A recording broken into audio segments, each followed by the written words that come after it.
Dainty ladies who hide from the sun, so adored by their gentlemen, names your mind loves to spell. Honeybee, Jeannie Bird, Pretty Belle, Pretty Belle, Pretty Belle. Eyes that flutter and flirt like doves, linen hankies and long lace gloves, names your tongue loves to tell. Julie Buck, Missy Mouse, Pretty Belle, Pretty Belle, Pretty Belle, always graciously attended by a gentle gentleman, gentle gentleman, extravagantly gracious. Smiles like butter, hellos made of cream, small reality lovely dream, lost in memory's hotel. Honeybee, Jeannie Bird, Pretty Belle, Pretty Belle, Pretty Belle.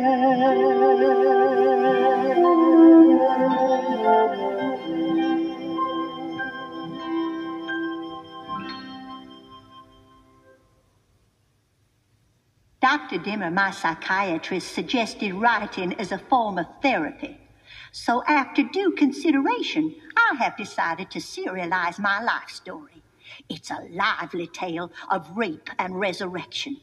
Unfortunately, here at the Picayune State Hospital, jealousy runs rampant. Forgive me, my dears, if I whisper. I know these seem like trivial affairs, but everybody up here has a story and feels the world is languishing for theirs. Why should an alcoholic schizophrenic presume to have the talent that's required?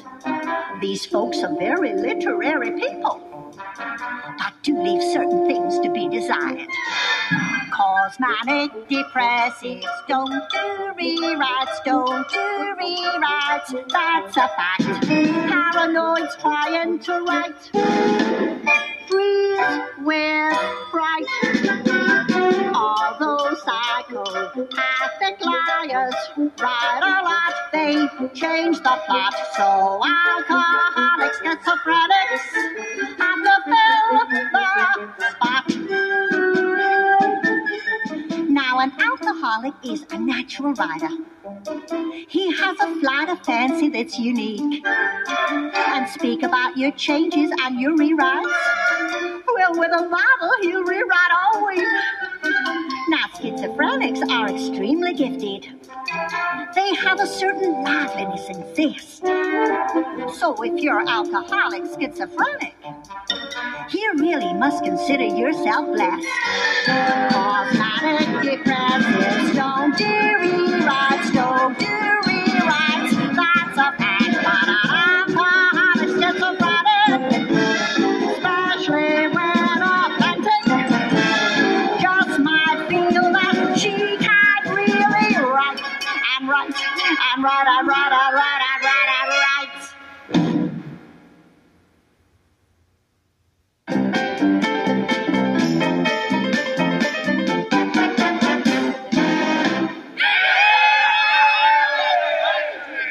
Freaking around in another town. You ain't hurting your old lady now. Gotta drink a little beer, gotta have a little fun. You ain't hurting your old lady now. A man's gotta keep it from his children. You don't wanna bring up them sweet souls. In their young eyes, you're a sin, goddamn. Handstand museum and Billy Graham. Looking for pool in the dark saloon. You ain't hurting your old lady now. So you get a little tan and you haul your ashes. You ain't hurting your old lady. You ain't hurting your old lady. You ain't hurting your old lady now.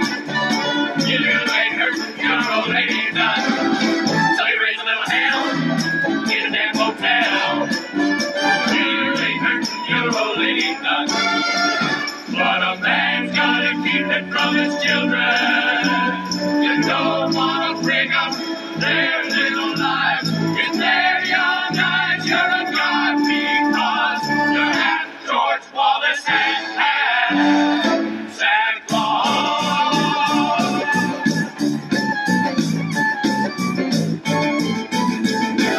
Bring it around in another town. You ain't hurt your old lady now. So you raise a little hell in that motel. Doc Saloon. You ain't hurt your old lady now.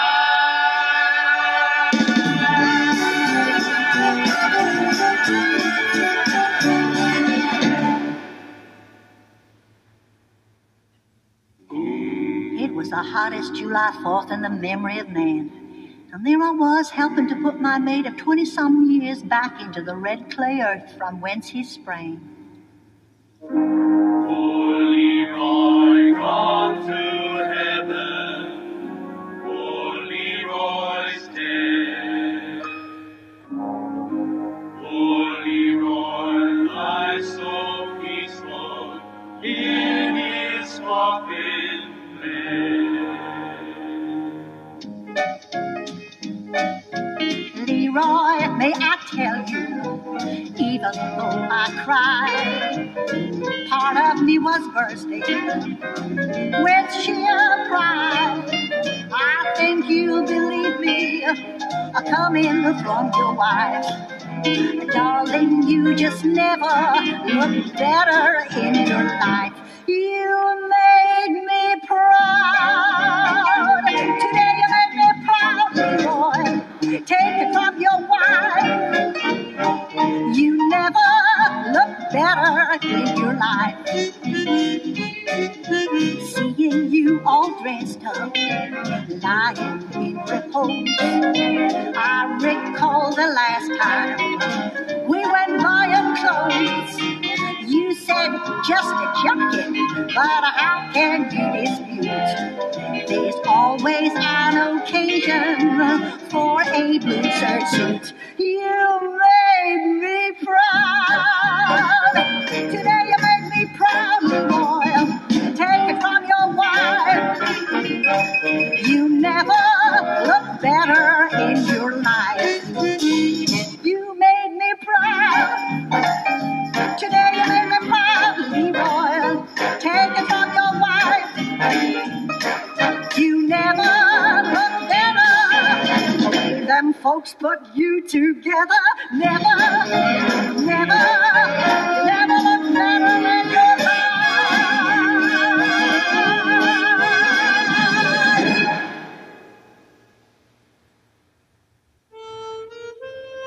I guess the worst of my grief was that I buried my husband and didn't feel much of anything, one way or the other. Isn't that amazing? Nothing much, one way or another. I guess we loved, I think we did. Well, surely in a fashion, of course we did. We did feel love, but very little passion. I'm saddened by his leaving, but sadder still to me is that when we loved or hated, it was to a small degree. He never made my heart fly wild or so high in the air. And if indeed it ever flew, it flew from here to there. I'll see the sun through clouded eyes and look across, believing that he's asleep right in my bed, and think I hear him breathing. And I might even ask him, will it be coffee or tea? 'Cause we did enjoy the mornings, even to a small degree. We never seemed to laugh out loud, just now and then a smile. And when surprises happened, they were planned for quite a while. He's gone away, he's gone away, and it occurs to me that emptiness is empty, even to a small degree.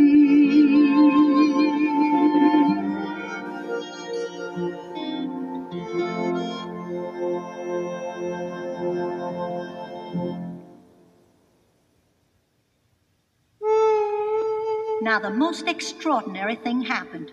My husband, the deceased, came back. Now, no doctors ever believe this, but I ought to know my own husband. He not only talked, he actually sang. Back from the great beyond, back from the great beyond.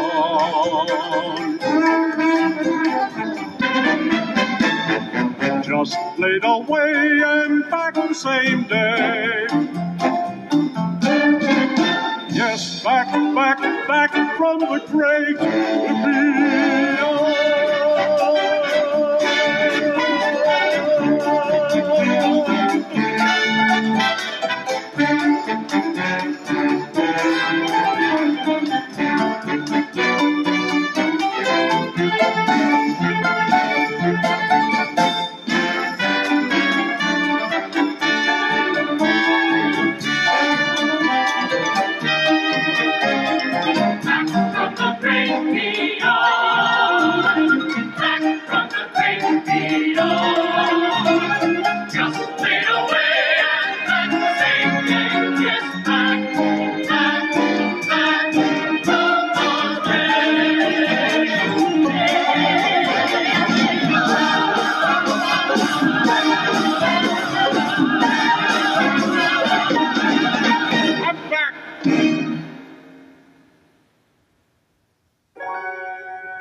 Oh, dear Lord, have I been a party to victimizing them poor defenseless people? I would gladly walk into the river and drown if it would cleanse the stain and shame from my soul. I never knew it. I swear to God, I never knew it. I was humming, I was singing to an orchestra of my own, and just nonchalantly whirling on and on, with a brass horn and the tin bell drowning out the sound of the storm. How could I know what was going on?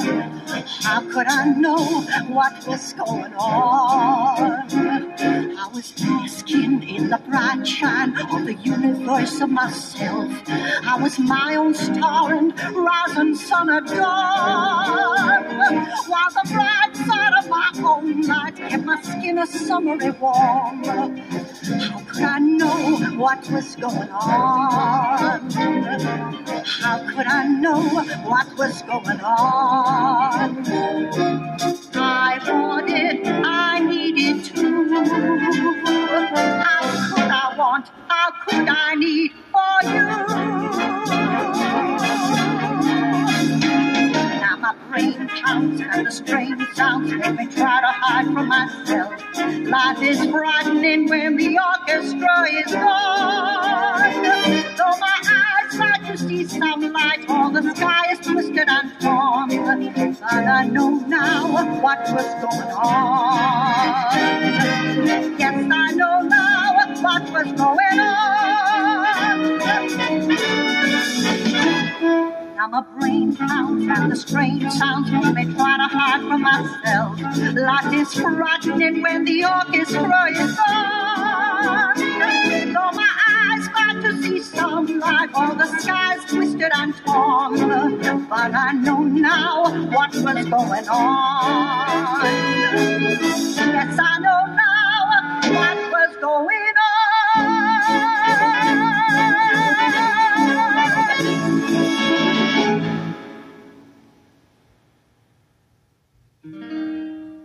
Now, I read in a national magazine that being debased and trampled underfoot is a first-rate cleanser of the soul. They was so right. I shall never cease to be grateful to that national magazine. I never did imagine my guilts could be erased by having myself soiled, dishonored, and debased. But I can only tell you I stood with mouth agape the first time that I read of therapeutic rape. God bless the Reader's Digest, I said the Man A Man.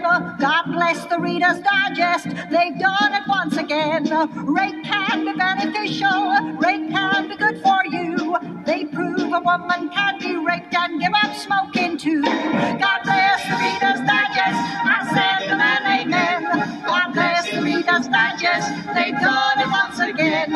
Rape can be beneficial, a savior for the soul. They prove a woman can be raped and had cholesterol.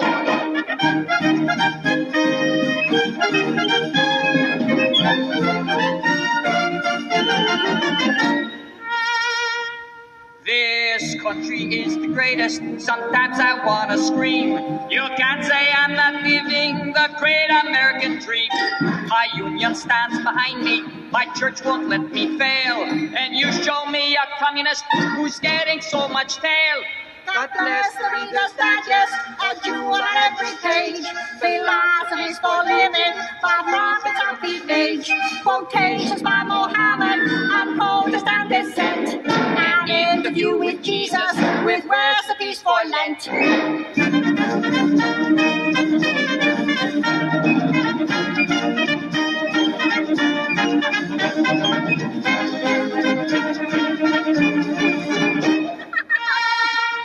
A rapist is a coward, insecure to be precise. They back this up with research on 18 million mice.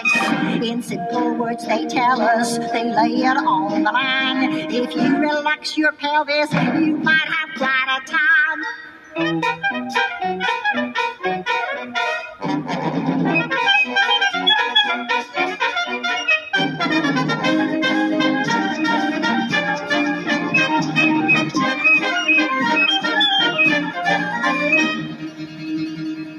God bless the Reader's Digest. I'll send them an amen. God bless the Reader's Digest. They've done it once again. Rape can be beneficial. Rape can be good for you.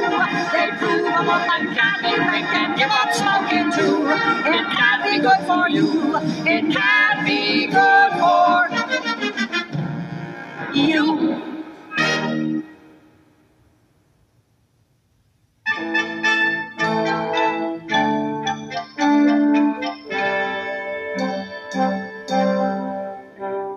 Here I sit eating seaweed soup and defying ill effects in the Japanese gardens of Shreveport, Louisiana. Well, what's next? Here I sit drinking sake wine, feeling blood rush to my cheeks in the Japanese gardens of Shreveport, Louisiana, run by these two Greeks.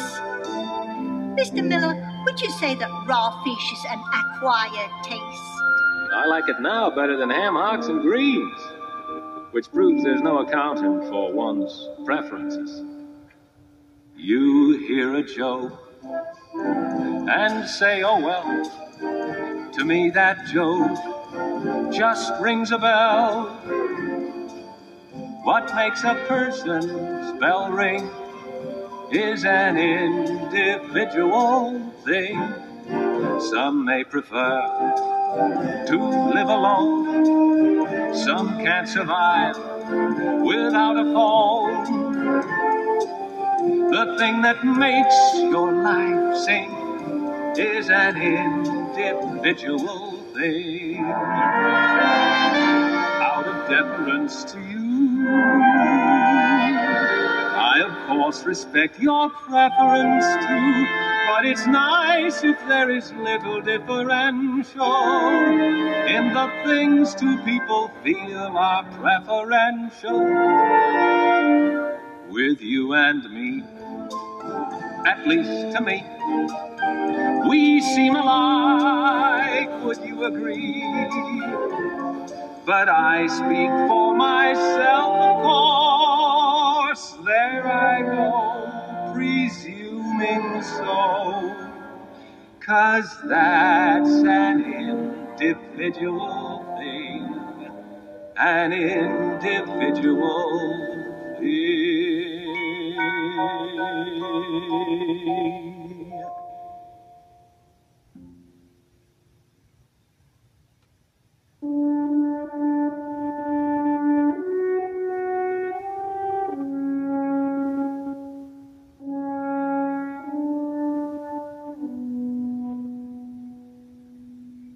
I met a man who bears the shame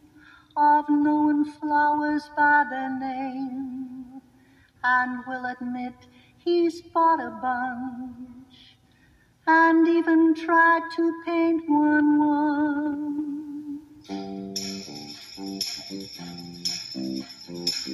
I met a man who speaks in poems and reads them from a book he owns, 'cause he went out and bought a bunch and even tried to write one once. Of course he's heavily suspected when this behavior is detected. And if the man is not arrested, I shall meet the man again. I'm not a man who says he tries to laugh as often as he cries. I'm not a man, I'm not a man.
Pretty in God's garden, peaceful, pretty. Why don't all the people fold themselves into a box and leave it to the butterflies and rocks who scatter just their loveliness and don't profane God's garden? God's blue parrots and red monkeys don't hurt nothing, don't bring anyone a lick of harm, a breath of pain. Don't drop down something from an aeroplane. It's humanness that makes a mess of green and peaceful gardens. Bugs and beetles ain't ambitious, but are very seldom vicious. That's the case with most fishes too. It is pretty in God's garden, peaceful, pretty. Why don't all the people fold themselves into a box and give the world back to the hollyhocks who don't malign or slander, and with a shining candor keep it pretty, pretty in God's garden. It is pretty in God's garden, peaceful, pretty. Why don't all the people fold themselves into a box and leave it to the butterflies and rocks? It's humanness that makes a nest of green and peaceful gardens.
setting her head down on a pillowcase stamped Stonewall Jackson motel, laying her body down on sheets that could tell stories to make a brass monkey blush.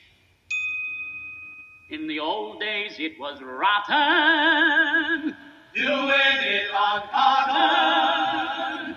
So the South invented motels. Yes, the South invented motels. Down at the no-tell motel, I said hi, y'all, to a wonderland of Lysol. You get that close to heaven feeling, looking at the ceiling above. Last time the no-tell motel was inspected, 3 inspectors got infected. If you are down here with the Shriners, charge it on your Diners card, dear. Wait, I hear room number 9 accelerate. Wait, it seems that they're about to coronate. We're about to hear the music of love. Down at the no-tell motel, yawning, stretching, wondering what you're catching. Dear friends, we hope that we can sell the no-tell motel to you.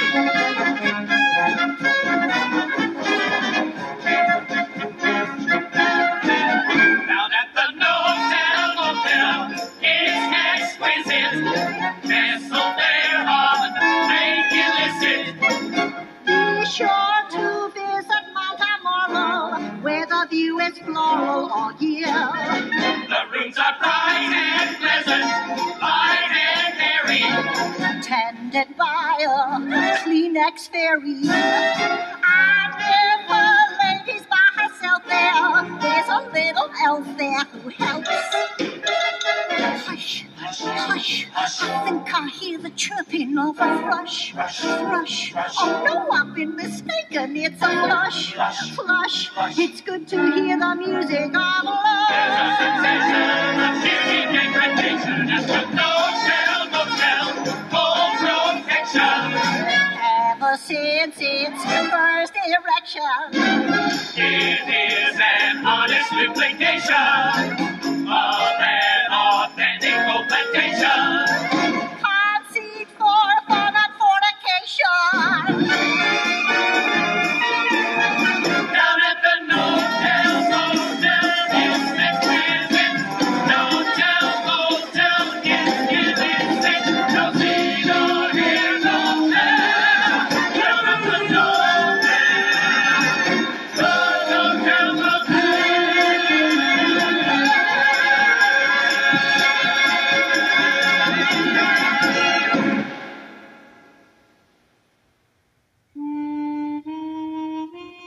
I guess the thing about my son John is what first triggered off my nerves. Because at the age of 13, John shot 3 men dead from the top of this tree. Nice looking boy. Favored me. Light like me. As you can see, I'm in a tree, sitting way up in the air. Why should I be up in a tree? 'Cause life is too frightening down there. As you can see, I'm in a tree. It's such a strange place to be. Although you stare, being down there is even stranger to me. I'm in a tree, sparrows in my hair, 'cause life is too frightening down there.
brought me to the realization that I haven't had one belt in the past 4 months. And so I shall frig all the demons and disappointments that assail me by proceeding to my home, pushing all sharp objects aside, loosening my girdle, and getting blind, fall down, rolling in my aisles, piss-ass drunk.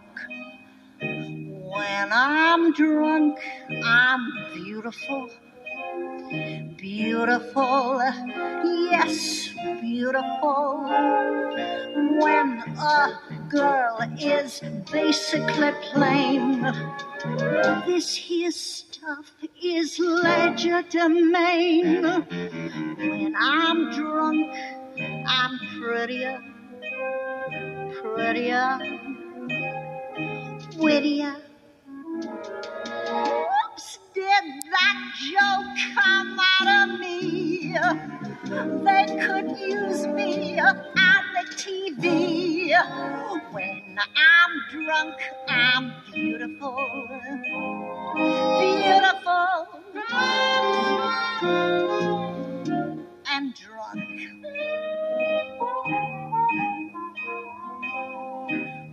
When I'm drunk, I'm fabulous. Fabulous, glamorous. Harlow, Monroe, Miss Lucy Ball. Surely you remember us all. When I belt a little juice, I'm just all nice and loose. Perfect features, dazzling white teeth. I shall spare you what's underneath. When I'm drunk, I'm beautiful.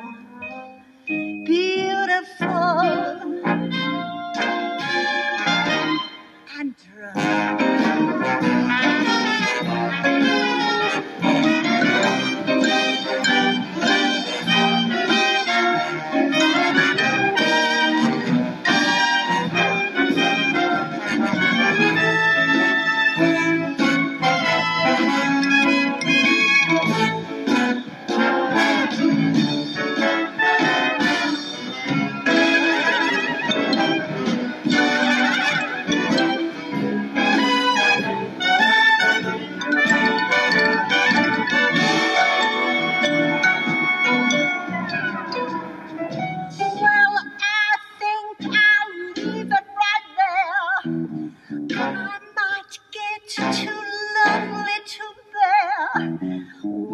I'm drunk, I'm beautiful, beautiful.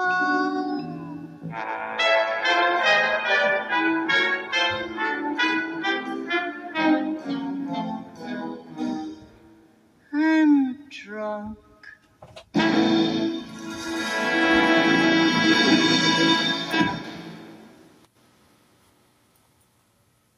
Dainty ladies who hide from the sun, so adored by their gentleman.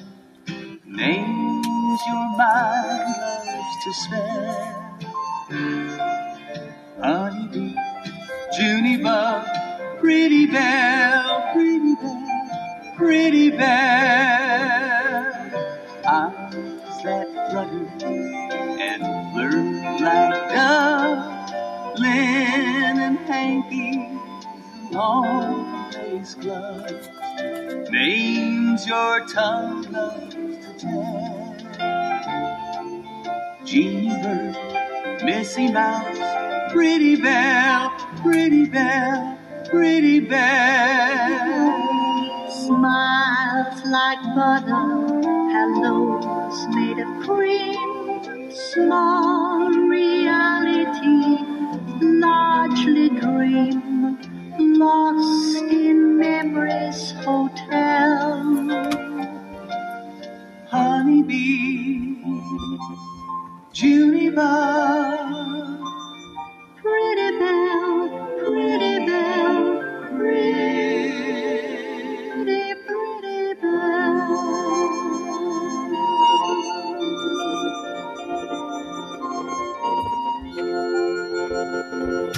Okay.